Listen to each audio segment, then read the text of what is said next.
काम वाली को ही दे दो ससुराल। हाय कम्मो, बड़ी सर्दी हो रखी है सुबह में, और तू अपने घर से यहाँ काम करने भी आ गई। तुझे ठंड नहीं लगती क्या? क्या आंटी जी 7 बज रहे हैं, कौन सी सुबह हो रही है? मेरी सुबह 4 बजे ही हो जाती है। पहले मैं सुबह उठकर नहा धोकर अपने घर का काम करती है, फिर कान्हा जी के लिए भोग प्रसाद बनाती है, फिर अपने बच्चों को नाश्ता बनाकर देती है। उसके बाद काम करने के लिए निकलती है मैं। ठंड का क्या है, ठंड तो पूरे 4 महीने रहने वाली है। अब 4 महीने काम कोई और करेगा क्या? बड़े कमरे की मेरी है रे तू। सुबह में 4 बजे इतनी ठंड में उठकर नहा भी लेती है। यहाँ तो 7 बजे रजाई में से निकलकर तेरे लिए दरवाज़ा खोलने में भी हाथ पैर कांप रहे हैं। वाह, मान गए भाई तुझे हम।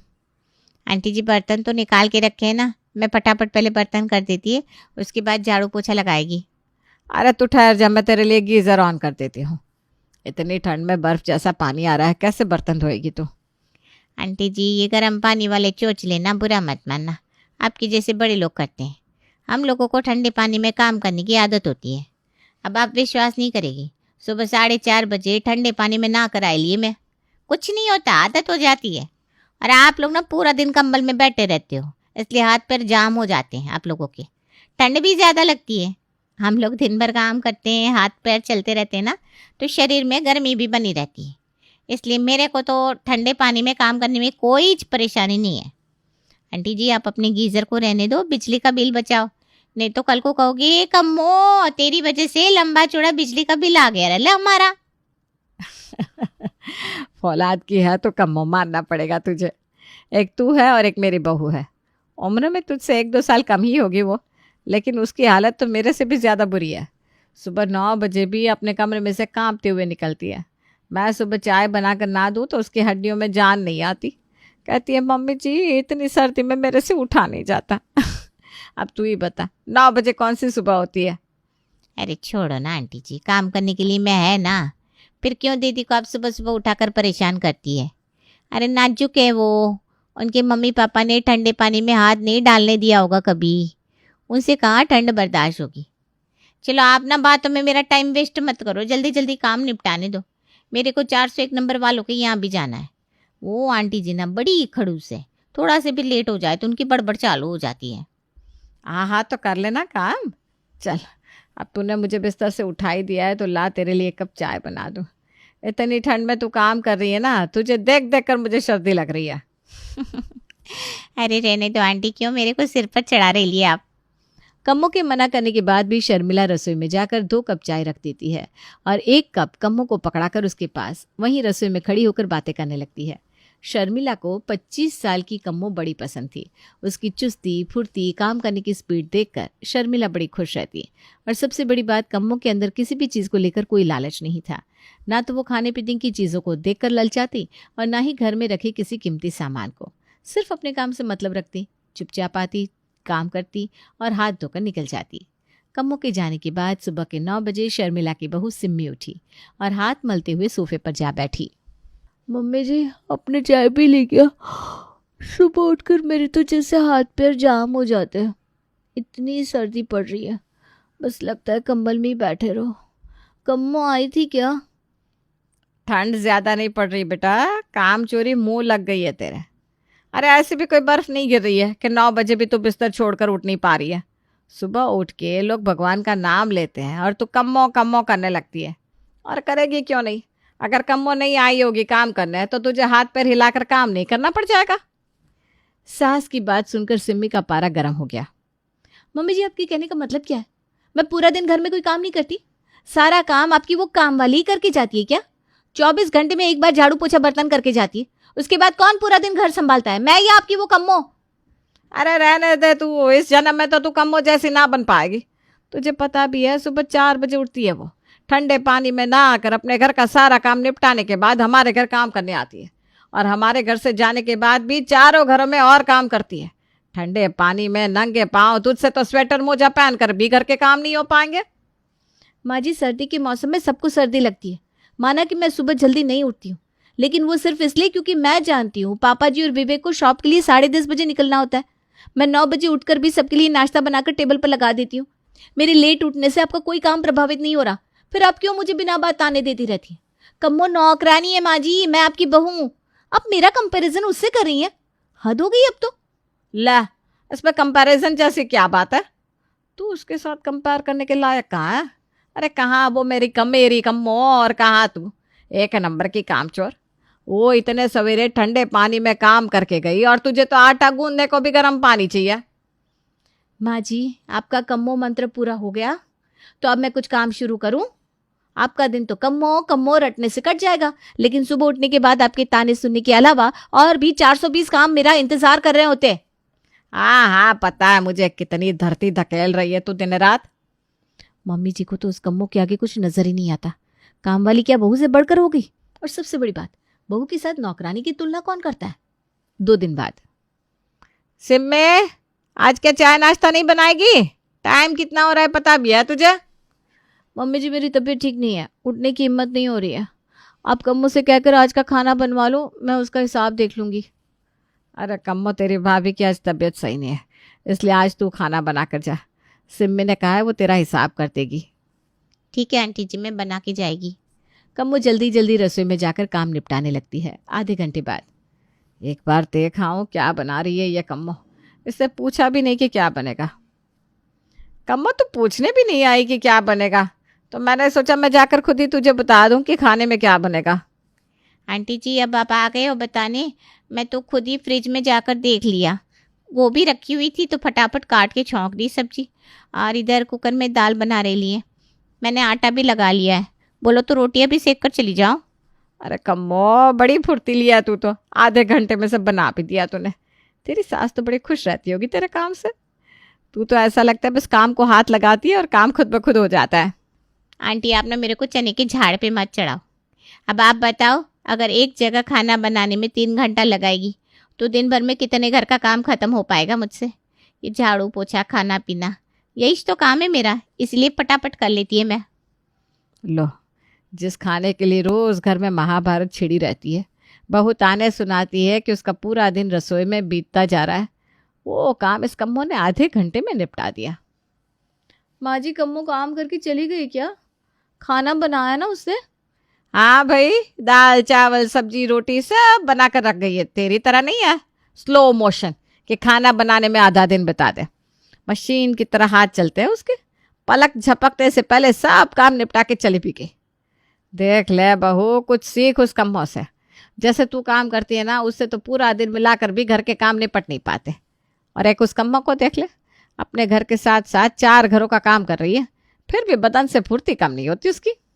कभी कभी तो मुझे ऐसा लगता है माँ जी, कम्मो को ही बहू बनाकर अपने घर ले आना चाहिए था। पता नहीं अपने बेटे की शादी उन्होंने मुझसे क्यों कराई? जीवन भर ताना देने के लिए या लोगों को दिखाने के लिए कि उनके घर कितनी पढ़ी लिखी बहू आई है? पढ़ी लिखी बहू से भी बनवा तो ये पराठे ही रहे, और सोने पर सुहागा ये कि उसकी तुलना एक 5वीं फेल काम वाली से भी कर रहा है। शाम के समय। अरे वाह कम्मो, तू तो बड़ी सुंदर लग रही है। ये क्रीम कलर का सूट जच रहा है तेरे ऊपर। क्या आंटी जी, मेरा तो सस्ता वाला सूट है, क्या जचेगा? आप मेरी टांग खींच रहे ले क्या? अरे सस्ते महंगे से क्या होता है, अच्छा खासा रंग रूप दिया है भगवान ने। गोरी चिट्टी है, जो रंग पहन लेती है उसी में खिल जाती है। एक हमारी बहू है, एक कपड़ा खरीदने से पहले 10 बार सोचना पड़ता है। रंग दबा है ना उसका, हर रंग जचता नहीं है। ये क्या बोल रही हैं मम्मी जी आप? रंग रूप तो भगवान की देन होती है, वो किसी इंसान की उपलब्धि नहीं होती। और ठीक है, अगर मेरा रंग दूध की तरह सफेद नहीं भी है तो आप किसी के साथ मेरा कंपैरिजन कर देंगी क्या? शर्मिला का हर बात के लिए कम्मो की तारीफ करना और बहू सिम्मी को नीचा दिखाना उसका पसंदीदा खेल बन गया था। बस वो छोटी छोटी बातों पर उसका बतंगड़ बनाकर बैठ जाती और फिर जब तक बहू चिढ़ ना जाए तब तक ऐसी बातें बोलती रहती। एक दिन, बहुत हो गया मम्मी जी, थक गई हूँ मैं आपका ये दिन रात का मोह पुराण सुनकर। आपको बहुत पसंद है ना कम्मो? ठीक है, आज से कम्मो ही आपकी बहू होने के सारे फर्ज निभाएगी। मैं भी तो देखूं कौन सी नौकरानी एक बहू की जगह ले सकती है। नौकरानी के हाथ का किया हुआ झाड़ू पोछा बर्तन आपको नजर आता है, लेकिन बहू पूरे 24 घंटा घर के कामों में पिसती रहती है, वो आपको कभी नजर नहीं आया मम्मी जी। तो ठीक है, मैं भी तो देखूं शर्मिला देवी की बहू बनना आसान है या उनके घर की नौकरानी। दिमाग तो खराब नहीं हो गया तेरा? कहने का क्या मतलब है? मेरे कहने का मतलब सीधा सा है मम्मी जी, नौकरानी को ही अपना पूरा परिवार चलाने के लिए दे दीजिए आप। ज्यादा नहीं, सिर्फ 1 सप्ताह के लिए, आपको भी अंतर समझ में आ जाएगा। मैं जा रही हूँ अपने मायके। अगर आपको अहमियत समझ में आए बहू की तभी आना मुझे लेने, वरना आराम से रहिएगा अपनी कम्मों के साथ। देख कम्मा, बड़ा भरोसा है मुझे तेरे ऊपर। तेरी थोड़ी सी तारीफ क्या कर दी। मेरी नक चिड़ी बहू है ना, तिल मिला गई। कहती है तू हमारा घर नहीं चला पाएगी। अगर हिम्मत है तो ले आओ अपनी कम्मों को मैदान में। मतलब मैं समझी नहीं आंटी जी। अरे मतलब ये कि आज से तू मेरे साथ मेरे घर में रहेगी। अरे कैसी बात कर रही हैं आप? 4 घर का काम पकड़ी हुई है मैं, ऐसे कैसे आपके साथ रहेगी? अरे मैं पैसे दूंगी ना तुझे, क्यों टेंशन ले रही है। अच्छा चल, डबल पैसे दूंगी, अब तो आएगी ना। चलो अब आप इतना जिद कर रही है तो ठीक है, मैं आपके घर का काम कर दिया करूंगी। अगले दिन, कम्मो झाड़ू पोछा बर्तन हो गया तेरा? हाँ आंटी जी हो गया। अब तो ऐसा कर, थोड़ा तेल गरम करके ला और मेरे घुटनों की मालिश कर दे। अब भी लाती है? मन से नहीं कर रही तू। अरे थोड़ा जोर लगा के कर, तब तो मजा आएगा। अरे आंटी बुढ़ापे का शरीर है आपका, घुटने की हड्डी चटक गई तो इस उम्र में जुड़ने वाली नहीं है। तेरी ये ना मजाक की आदत मुझे बहुत पसंद है। काम करते हुए हंसी मजाक बंद नहीं होता तेरा। चल अब जल्दी से बालों की भी मालिश कर दे, उसके बाद नाश्ता बना ले। भूख लग गई मालिश करवाने से। शर्मिला के कहे अनुसार कम्मो जाकर उसके लिए नाश्ता बनाने लगती है। क्या बना रही है नाश्ते में? आंटी जी पोहा बनवा लो, लेट हो रहा है मुझे, जल्दी बन जाएगा। अरे तेरे हाथों में तो वैसे भी जादू है, चुटकी बजाती ही सारा काम निपटा देगी तू। आंटी जी आप ना मक्खन बाजी बंद करो, सीधा सीधा बताओ आपको क्या खाने का मन है। देख मेरी बहू वैसे तो एक नंबर के कामचोर है, किसी की पसंद नापसंद से कोई मतलब नहीं है उसको, बस ऐसे ही उल्टा सीधा बनाकर रख देती है। तो ऐसा कर, आज नाश्ते में आलू की कचौड़ियाँ बना ले, बड़े दिन से खाने का मन था। कम्मो समझ गई थी कि शर्मिला कचौड़ियाँ खाए बिना उसका पीछा छोड़ने वाली नहीं है, इसलिए वो जल्दी जल्दी कचौड़ियों की तैयारी करने लगती है। अरे भाई नाश्ते का काम हो जाए ना तेरा तो फटाफट से मशीन में कपड़े धोकर फैला दे। एक बार धूप चली गई ना तो कपड़े नहीं सूखेंगे। सर्दियों के मौसम में वैसे भी तुझे तो पता ही है, नाम की धूप आती है। कम्मो ने कपड़े धोकर सुखा दिए। ठीक है आंटी जी, अभी ना मैं 302 नंबर वाले के यहाँ जा रही हूँ, शाम को आएगी। अरे ऐसे कैसे शाम को आएगी तू? दोपहर में खाना कौन बनाएगा? मैंने तुझे कहा ना तू झाड़ू मार, बाकी सब घर के काम को बस यहीं रह कर और मेरे घर का काम संभाल। आंटी जी सुबह 6 बजे से आई लिए मैं, साफ सफाई करी, नाश्ता बनाया, आपकी तेल मालिश हो गई, कपड़े धो दिए, अब थोड़ा सा खाना बनाने का रह गया है, अब बना लो ना।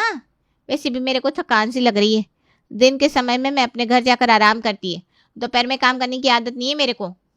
अरे बेटा तू आराम करेगी तो फिर बचे हुए काम कैसे होंगे बता। हाँ तू ऐसा कर, सबसे पहले पूरे घर की डस्टिंग कर दे, उसके बाद दोपहर का खाना बनाना, फिर ये जो कल के कपड़े रखे हैं ना इनको प्रेस करके अलमारी में लगा देना। शर्मिला के कहे अनुसार कम्मो एक एक करके सारे काम करती जाती है। वैसे तो तू काम बढ़िया करती है, लेकिन पता नहीं क्यों आज बहुत जल्दबाजी में काम कर रही है। ये देख डस्टिंग भी अच्छे से नहीं की, इधर टेबल पर भी मिट्टी दिखाई दे रही है और वो फूलदान हटाकर सफाई नहीं करी। आंटी जी शाम होने को आई है, एक बार घर जाकर अपने बच्चों को देखा हूँ क्या? ऐसे कैसे काम चलेगा? अरे रुक तो सही, ऐसा कर शाम की चाय बना जा, उसके बाद आराम से आधे घंटे में लौट कर आना, तब रात के खाने की तैयारी करना, ठीक है? कम्मो जल्दी से शर्मिला को चाय बना कर देती है और उसके बाद अपने घर की ओर निकल जाती है। 1 घंटे बाद जब वो वापस आती है तो देखती है किचन में फिर से बर्तन इकट्ठे हो गए हैं। आंटी जी अभी तो मैं बर्तन साफ करके गई थी, फिर बर्तन किधर से आए? अरे तू तो सूखी चाय बना कर रख गई थी, अब शाम के टाइम कोई ऐसी सूखी चाय थोड़ी ना पीता है, थोड़ा बहुत नाश्ता भी तो बनाना पड़ता है। तुझे तो अपने घर जाने की जल्दी लगी हुई थी, तेरे जाने के बाद मैंने बनाया, अब चाय नाश्ता बनेगा तो थोड़े बहुत बर्तन तो गंदे होंगे ही। पहले ये बर्तन बहू धो देती थी, क्योंकि फिर अभी डिनर बनाने के लिए बर्तनों की ज़रूरत पड़ जाएगी ना, अब बहू तो है नहीं। ऐसा कर तू ही फटाफट से बर्तन साफ कर ले और उसके बाद रात के खाने की तैयारी करना। अरे ये आंटी ये क्या ऑर्डर एक खत्म होने का नाम ही नहीं ले रहे, सुबह से रात होने को आई, एक के बाद दूसरा, दूसरे के बाद तीसरा काम बताती ही जा रही है। 2 दिन बाद कम्मो जल्दी जल्दी हाथ चलाकर रात का खाना तैयार कर रही थी, तभी शर्मिला रसोई में आती है। ठीक से मसाला भुना भी नहीं था और तूने उसमें सब्जी डाल दी, अब ऐसे कच्चा पक्का मसाले वाला खाना बनाकर खिलाएगी क्या तू? मैं तो तेरी तारीफ करते करते नहीं थकती थी अपनी बहू से, तेरे हाथ का खाना देख कर तो अब मुझे अपनी बहू की याद आ रही है। अब समझ में आ रहा है मुझे क्यों वो खाना बनाने में इतनी देर लगाती थी। अरे बड़ी साफ सफाई से और टाइम देकर बनाती है मेरी बहू खाना, तभी तो उसके हाथ का खाना इतना लजीज बनता है। तेरे हाथ का खाना 2 दिन खाकर देख लिया मैंने, स्वाद ही नहीं है तेरे हाथ में। अरे आंटी जी, मेरे से हाथ जुड़वा लो आप मेरे को जितना पैसा देती थी ना उतने में खुश थी मैं। 1 घंटे में जान तो छूटती थी मेरी। पूरा दिन भूत जिन की तरह घर में काम में लगी हूँ, लेकिन आपकी तो बड़बड़ बड़बड़ बंद होने का नाम नहीं लेती। आपको खुश करना मुश्किल ही नहीं, नामुमकिन है। खाना बनाओ, कपड़े धो, सुखाओ, तय करो, कपड़ों पर प्रेस लगाओ, बर्तन धो, चाय नाश्ता बनाओ, घर की डस्टिंग करो, दिन में 2-2 बार आपकी मालिश करो, उसके बाद भी खुश नहीं है आप। अरे इतनी चाकरी तो आपकी बहू ही कर सकती है, अपने बस का नहीं है रे बाबा। अरे कम्मो, कैसी बात कर रही है तू? जब बर्तन धोने आती थी तब तो बड़ी फुर्ती दिखाती थी। अब मैं देख रही हूँ कि तू भी धीरे धीरे हाथ पैर चलाकर काम कर रही है। बस निकल गई तेरी 4 दिन में सारी फुर्ती बाहर। आंटी जी, इंसान है मैं, कोई मशीन थोड़ी ना हूँ जिसका आपने एक बार बटन दबा दिया तो वो भाग भाग कर बस काम करती जाएगी। 10 बातें सुनाने के बाद कम्मो काम छोड़कर चली गई थी और कम्मो के जाने के बाद शर्मिला सर पकड़कर अपनी बहू को याद कर रही थी। बहू, मुझे समझ में आ गया कि बहू बहू होती है, काम वालियों से ससुराल नहीं चला करते। तू वापस आ जा बेटा, मैं मान रही हूँ कि मेरी गलती थी।